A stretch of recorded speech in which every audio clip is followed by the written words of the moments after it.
G'day guys, today we're going to have a look at the photoelectric effect machine. If you're in school you'd be doing this yourself, but seeing you're not, we're going to have to make allowances for that.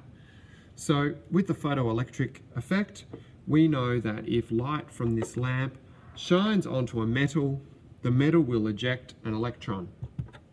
One photon in, one photoelectron out. So if we shine some photons inside the machine onto the metal, we will get a photocurrent. And as you can see, we have a photocurrent here of 107.8, and I'm going to adjust my backing voltage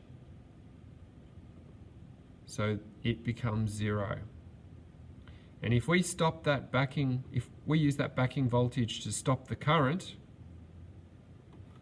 we know the energy of those photoelectrons, don't we?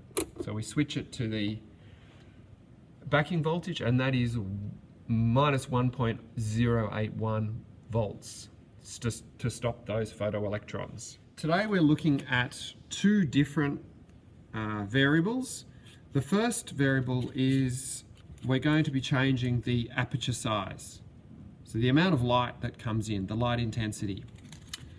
The second prac we're going to do, we're going to be changing the light frequency using our filters.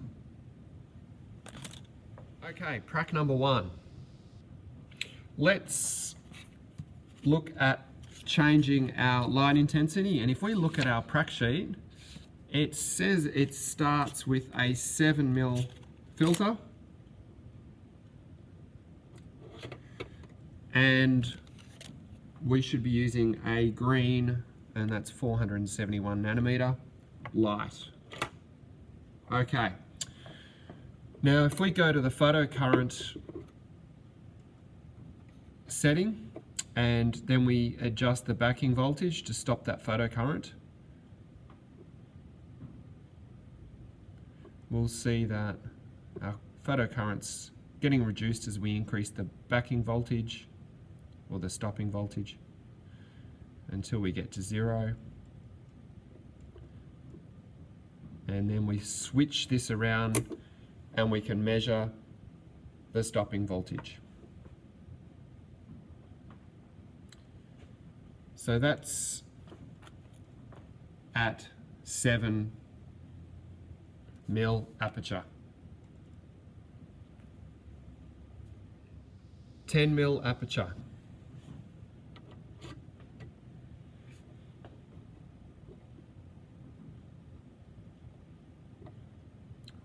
Increasing the stopping voltage and stopping the photocurrent.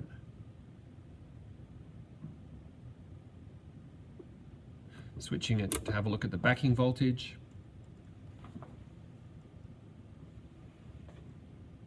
(14mm aperture).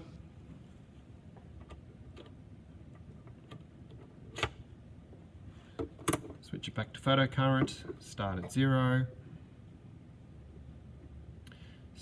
Going to stop that photocurrent from flowing through the circuit.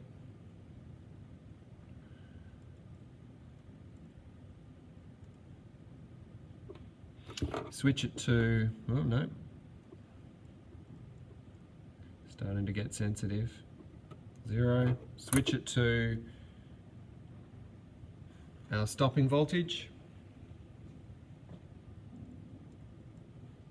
20mm aperture,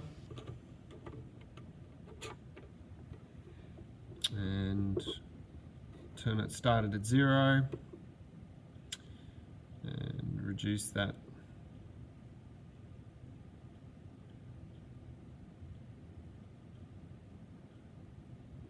Alright,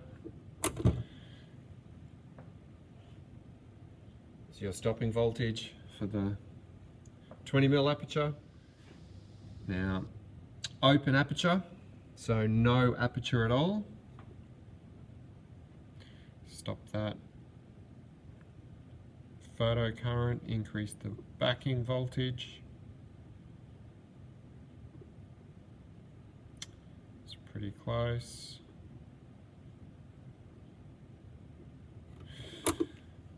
and negative 0.893.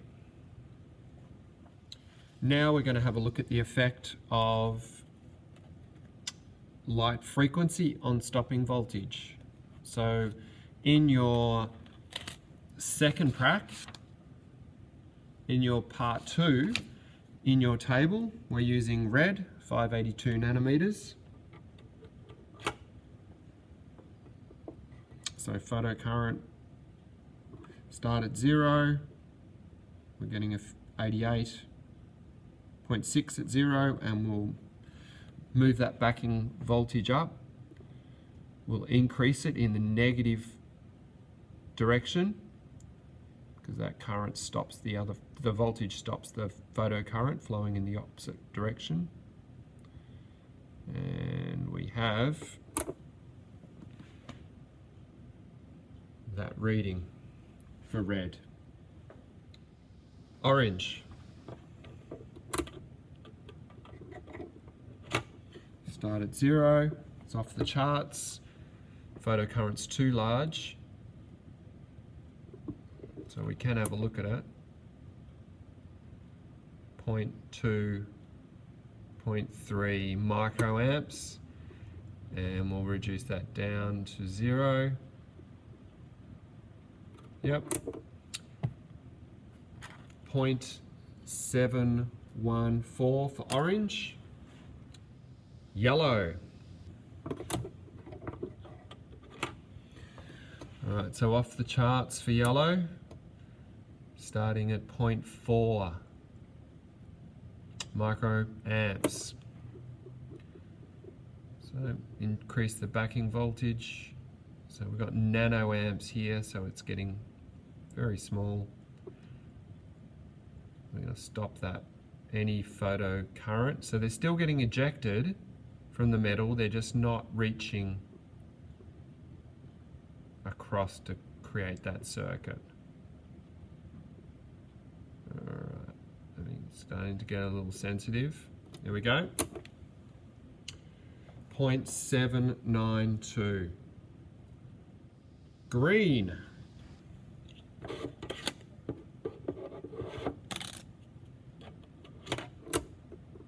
Alright, so 0.36 starting 0.36 microamps.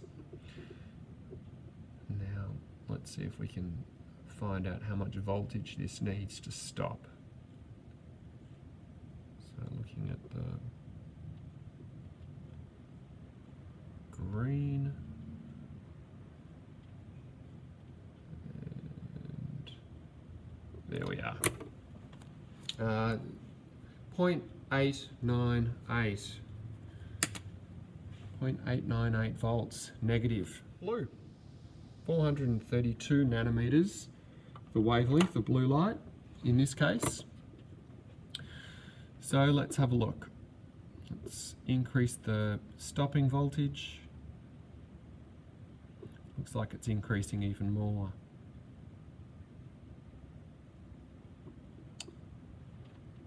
And there we are. Let's have a look at that. Nanometers. 432 nanometers is now negative 1.121 volts.